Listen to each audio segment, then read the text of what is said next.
卫福部昨暝雄雄发文给各大病院讲，确诊者袂使部分年岁拢用公费清关1号，年岁必须超过65岁才会使用，也是讲有同情的因子。要不中医师工会全联会理事长郭富荣伊就讲，疫情高峰期就要来啊，即马又有限制，袂输是如何天气修护线，恐惊会引起民怨。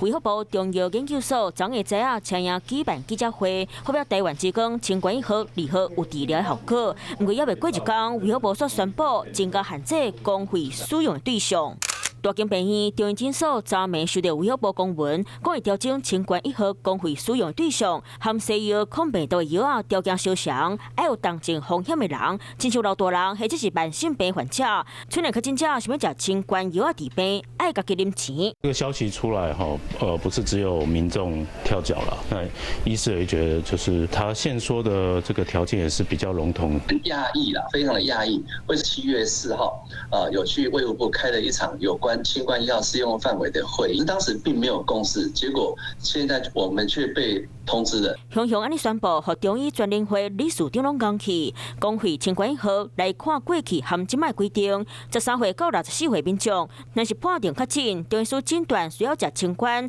得当公费领5公分。不过9月15号开始，对于发烧未退，然后听个真食力，喘气真凶的人，才当公费领药啊。村内人想要靠清冠治疗5公分，爱1700到2000块。为什么在这个 BA4、BA5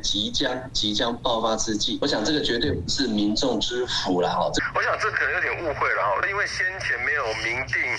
它的这个适用条件，那现在就是把它明确化。指挥中心认为，只是甲法律标准稍有较清楚尔，影响无大。不过2.5疫情，即马慢慢搁要拖出去，增加限制清冠公费领用的资格，和中医师和民众拢起个噗噗跳。